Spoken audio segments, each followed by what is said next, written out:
She stood in my kitchen like she owned it. One hand on the marble island, the other clutching her fake designer bag. Her tone was clipped, almost rehearsed. "My son's family will be living here now," she said, "so get out." I stared at her for a moment. "Where to?" I asked, voice low. She smirked. "Go to the dump, where you belong." And she walked away, like she hadn't just shattered 10 years of my life with one sentence. I didn't fight. I didn't scream. I just picked up my keys, grabbed my bag, and left. But I was smiling, because her words weren't a victory. They were a trigger. I met Daniel in college. He was quiet, clever, and carried pain behind his eyes. I thought I could love it away. His family? Cold, calculated. His mother, Elaine, especially. She always wore pearls and wielded guilt like a blade. I married him anyway, moved into the house I helped renovate, paid bills, supported his failing business. I loved him. That was my first mistake. Things shifted slowly. He started locking his phone, spending weekends with the guys. Then came the whispering, the phone calls that stopped when I entered the room. I found the texts on a Sunday night. "Elaine, she's gotten too comfortable. Time to remind her she's just temporary." Daniel, "Already planning it. Paperwork's almost done." Elaine, "Don't forget to change the locks after she's gone." My hands didn't shake. My breathing didn't change.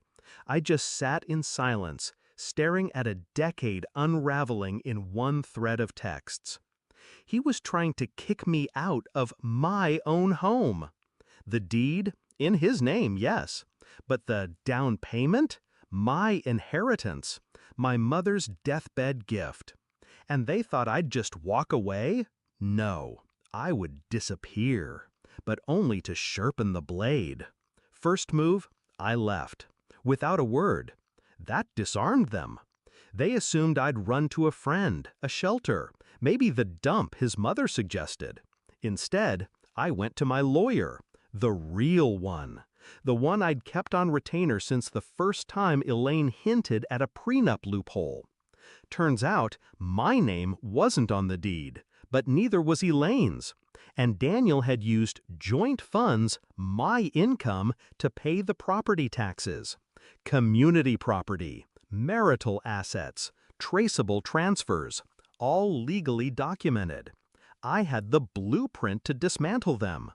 While they were busy moving their suitcases in, I froze the joint accounts.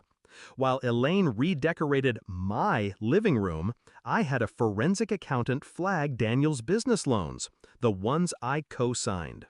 And while they slept peacefully in the bed I once shared with him, I filed for an emergency injunction to block the sale of the house. Daniel was blindsided. Elaine was furious. But legally, they couldn't touch a cent. I wasn't just fighting back. I was setting the table for a feast of consequences. A week later, court day arrived. I wore black. Simple, controlled. Elaine showed up overdressed. Daniel looked confused. He tried to greet me with a pathetic smile. I walked right past him. Inside, I handed the judge 2 thick folders, one with bank statements, co-signed loans, and evidence of marital contribution. The other, printed texts, screenshots, voicemails. "Get her out. She's just a liability now. She won't fight. She's too weak." Weak. That word echoed through the courtroom like a ticking bomb. When I finished reading the messages aloud, the silence was suffocating. Even the judge leaned back. Then I made my final request: exclusive occupancy of the home, division of assets, and restitution. The ruling? Swift, brutal, beautiful. Daniel lost the house. Elaine was barred from the property. The accounts were split, favoring me due to documented financial abuse. His failing business? Frozen, pending investigation. I left the courthouse without looking back. That night, I returned to my house, alone. The locks had already been changed. By me. Elaine tried to come back 2 days later. She stood outside, banging on the door, screaming, threatening. I opened the curtain just enough for her to see my face. Then I smiled and closed it. Daniel called. Once, voicemail. His voice cracked as he said, "I didn't think you'd actually do this." No. He thought I'd beg, cry, grovel. But I don't cry anymore. I calculate. Now, they're gone. Elaine had to move back to her sister's studio. Daniel's business defaulted. Credit wrecked. His car repossessed. I heard through a mutual friend he's couch surfing. No savings, no stability, no one left to leech off. Me? I repainted the walls. Got rid of every piece of furniture that carried their stench. Turned the guest room into an office. I sleep with the windows open now. The silence is freedom. Final reflection. They told me to go to the dump. So I did.